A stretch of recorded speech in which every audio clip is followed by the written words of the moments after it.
Oi, pessoal. Quando a gente passa por uma primeira conversão, algumas coisas caracterizam essa primeira conversão. Você consegue, não só mudam em você, mas você consegue perceber isso nos outros também, para detectar.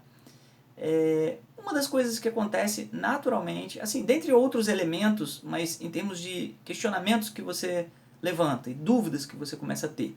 Primeiro, como levar os outros na mesma direção, né? A experimentarem interiormente aqueles consolos espirituais, a perceberem as ações de Deus que antes não eram tão perceptíveis assim.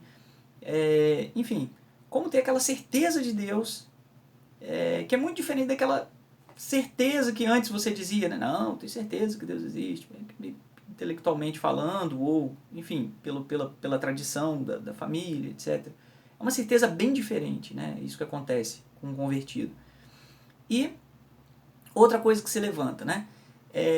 Como saber que agora eu tenho que fazer a vontade de Deus, né? Surge isso no coração do cristão, depois dessa primeira conversão, e ele fala, tá, mas como que eu sei o que é a vontade dele no dia a dia? Né? Porque existe a vontade de Deus objetiva nas coisas, né? Na revelação divina e pelo que a igreja ensina, mas existe também aquilo que não está escrito em nenhum catecismo, que é, bom, tudo bem, agora eu tenho que tomar tal decisão na minha vida. E o que é a vontade de Deus agora, então? E muita gente tem muita dificuldade nessa hora e recorre a mil formas diferentes e dificilmente recorre àquela que é a forma mais agradável a Deus, que você precisa realmente de matar o seu amor próprio, os movimentos da sua vontade, amar a Deus de fato sobre todas as coisas para começar a ouvi-lo. Né? Você precisa calar as suas vontades, né? Ter menos amor próprio. E aí você consegue fazer um bom discernimento dos espíritos, de que falava Santo Inácio, e você descobre que existe um caminho para você saber o que Deus quer, no caso concreto ali, né? E o que é vontade, é barulho meu, vontade minha, e o que é tentação do demônio, né? Então, isso é uma segunda coisa que a gente começa a se questionar quando passa para a primeira conversão. E a terceira coisa é, qual o caminho prático para eu ser santo? Porque eu acordo no outro dia de manhã e, tá, o que eu faço? E essa última coisa falta a muitas pessoas. Mesmo quando você começa a estudar bastante, tem algum conhecimento de doutrina, tem até muitas vezes um apostolado, né, nas redes sociais, onde quer que seja, presencialmente, mas às vezes mesmo essas pessoas, e eu digo isso por experiência própria, porque já aconteceu comigo, né? E ainda a gente vai lutando, ainda, né? Não sou santo ainda, mas a gente muitas vezes descuida da vida interior, não tem vida interior, muito precária, a gente confunde alguns entendimentos, alguns consolos espirituais com uma vida interior fecunda, e não é assim. Então, essa vida interior ordenada, distribuída ao longo do seu dia, da sua semana, do seu mês, do seu ano, né? De modo que a sua alma não fica muito tempo sem se alimentar das coisas de Deus. Os monges, por exemplo, tinham um hábito de rezar mais ou menos de 3 em 3 horas. A liturgia das horas vai nessa direção. Então é importante ter uma regularidade. Ah, mas eu tenho muita coisa para fazer. Mas existem modos, tipos de oração. Existe uma forma de você reservar um tempo para isso. É uma das maneiras. Todas elas são complementares. Todas são importantes. Tirar um tempo só para isso. Em outros momentos, fazer orações mais rápidas ou elevar o seu coração, a sua intenção, o seu pensamento a Deus, onde quer que você esteja fazendo o que você estiver fazendo, né? Você nem se desconcentra do que você está fazendo, né? Então você consegue também ter essa oração que não acaba, essa oração contínua. Existem várias formas, existem várias coisas que são complementares na vida interior, né? Mas o fato existe uma maneira, é possível você ordenar o seu dia, ainda que com pequenos atos, pequenos exames de consciência distribuídos ao longo do seu dia, enfim, é possível sim. E de forma variada. Como variada? Porque a gente não come só arroz, né? A gente tem que comer várias outras coisas para ter uma substância interior. Então, não é só uma oração, por exemplo. Eu rezo o texto. O texto é maravilhoso, é uma das maiores ferramentas, né? Dadas, inclusive, por Nossa Senhora mesmo. Só que não existe só o texto. Se você reza só o texto e não se examina, você cresce muito pouco na sua vida interior. Entende? Então, você tem que ter uma completude de ferramentas que a igreja disponibiliza, de meios. Como assim? Não estou falando aqui dos sacramentos porque eles são a fonte disso tudo, da fonte da graça, a partir da qual você consegue fazer tudo isso bem feito, né? Senão, agora, fora isso, o que você tem? Você tem, dentre as práticas que você pode ter, complementares, você tem orações, você tem meditações, você tem exames, que você tem que fazer é examinar-se, é importantíssimo, senão você está fazendo tudo isso e ainda falta alguma coisa para você melhorar. Exercícios espirituais, exercícios interiores, a gente tem o de Santo Inácio, mas existem várias formas, vários exercícios que você pode fazer espirituais.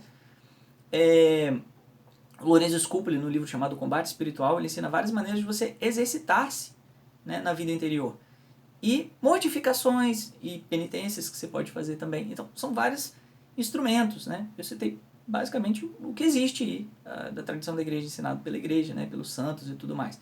Ou seja, você precisa de um verdadeiro programa de vida cristã, um programa de vida interior, né, a partir do qual você vai ordenar o seu dia e a sua vida, né, ao redor das orações, dos exames, das coisas, e ordenar então o seu dia, a sua vida para Cristo, né, com foco, uma direção certa. Então, pessoal, a gente não reza só pela obediência. A obediência é importante, né? Não estou conseguindo concentrar, faz pela obediência, ela tem méritos.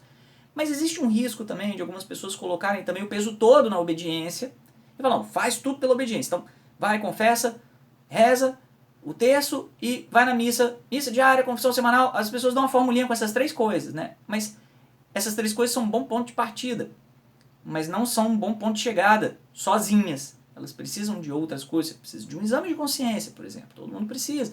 Então existem outras coisas que no seu conjunto vão ajudando a pessoa a realizar a vida interior, a perfeição da santidade, né? A caminhar na santidade até chegar na perfeição da santidade, a desenvolver as virtudes, né? Tanto as virtudes humanas quanto as virtudes principalmente teologais, a fé, a esperança e a caridade. A pessoa vai crescendo na fé, na esperança e na caridade, e vai crescendo, pessoal, numa coisa que a gente chama de 3 vias, né? A primeira via dos iniciantes, depois você cruza várias características, você passa por uma provação, e aí você passa por uma conversão, uma primeira conversão, depois você chega na primeira via, depois você passa por uma segunda, que tem as suas características, depois você passa por outras provações e por uma segunda conversão, e vence aquilo, e chega num novo estágio, você está mais maduro, é a idade madura da alma, né? A idade adulta da alma, então você tem outras características ali, outra forma de se relacionar com Deus, outra forma de pensar as coisas, de entender o cristianismo, e você tem depois mais provações, uma noite escura, e você tem uma terceira conversão e chega na terceira via, que é a perfeição da santidade, com acréscimos, cada um desses pontos, com acréscimos de virtudes, fé, esperança, caridade. E então assim você chega na santidade. E você precisa dessas ferramentas, né, de que a gente falou aqui.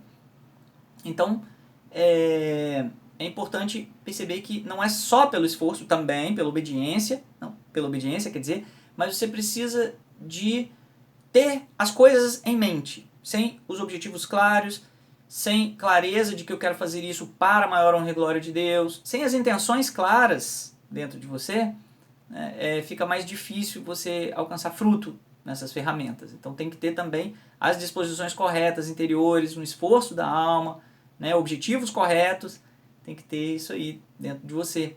Então a gente aprende então a rezar, aprende a se examinar, aprende a fazer essas coisas todas. Inclusive aprende a participar bem da Santa Missa com os corretos pensamentos, com as corretas intenções, com as corretas disposições interiores que vão fazer essas ferramentas, esses atos darem frutos. É assim que as coisas funcionam. E aí depois então a gente vai falar, a proposta é a gente fazer então um verdadeiro programa de vida cristã e ensinar, na medida do que a gente pode aqui, várias ferramentas, várias dessas coisas. Então falar um pouquinho sobre as orações, sobre exames, sobre exercícios, mortificações e penitências, né, meditações. Então a gente vai fazendo isso ao longo do tempo aqui nas nossas postagens.